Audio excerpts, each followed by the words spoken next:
king once asked his wise men, "Give me a sentence, a single sentence that will make me feel happy when I'm sad and sad when I am happy."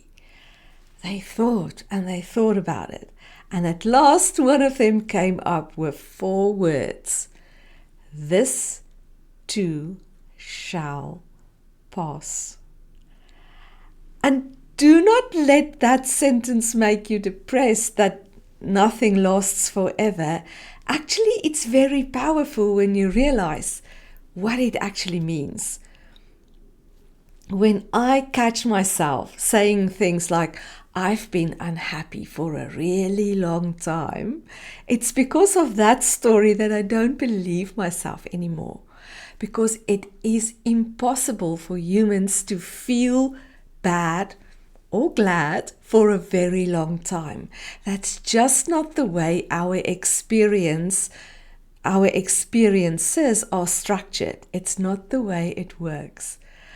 We have an in-the-moment experience of something that we are seeing and then attaching meaning to it.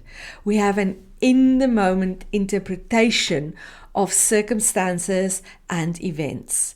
And then that in-the-moment interpretation creates an in-the-moment emotion in us that gives us an in-the-moment experience. We cannot feel bad for a long time. That's what our mind tells us, but it's a lie. It doesn't work like that. Now, this is very powerful to know. It can help you think about your past in a new way. Because in a sense, and hear me right here, in a sense, the past doesn't exist. The only thing that exists is this. Right now, this moment, that's all that exists. But with this knowledge, with this power, you can go back into your past and retell your past in a more constructive, empowering way. No matter what horrible things happened to you in the past, you can think about them in a fresh and a more empowering way. Isn't that good to know? Coming back to that, this too shall pass, thinking about your past. Now, that insight, that emotions or feelings, experiences are in the moment, let's think about how we can apply that to the future. Actually, you can't. What we sometimes do is we worry about the future. And then we try to ask ourselves, how will I respond in 10 years' time when this or that happen? For instance, just an example. But it doesn't work like this. What we have access to is in the moment intelligence. Right now, wisdom.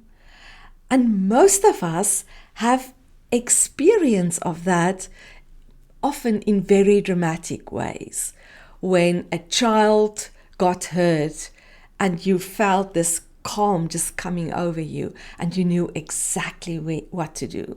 Or you happened across an accident scene and you could just see what the next steps should be, what we should do. So we have this real-time intelligence available to us. We think about them in very dramatic situations often, but actually we have access to it all of the time. Realizing that is so powerful. So it doesn't work. This real-time intelligence doesn't project well into the future. It helps you to deal with what is on your plate right now. And usually when we do that, we do pretty well. When we bring ourselves back to the moment, get really, really present to what is happening right in front of us. What are the circumstances? What is happening right now? When we do that, we usually do very well. The problem is when we ask ourselves, what am I going to do with that scenario 3 months from now or even an hour from now? But when we come back to in the moment, to now, we get that power of now feeling. But it can help us, like I said, it can also help us to remedy the past, to think about the past in a new way. So, how do we live when we have that insight? And preferably, how do we live happily? Do we just become like everything passes anyway? Do we become very morbid about that? No. I like to think, and I'm going to use a metaphor here. I like to think of happiness as a string of beads. And every bead in my mind represents a happy moment in my life. And when I string together enough of these happy moments, I can truthfully say I've had a happy life for a long time. The same, you can do exactly the same. Collect the beads that make you unhappy and then tell yourself, I've been unhappy for a very long time. But you can just as well use this power, the power of now, the power of in the moment experience to create a beautiful bead of strings that you can indeed call a happy life. If you like this video, you are more than welcome to check out the next one. I'll let YouTube suggest one for you.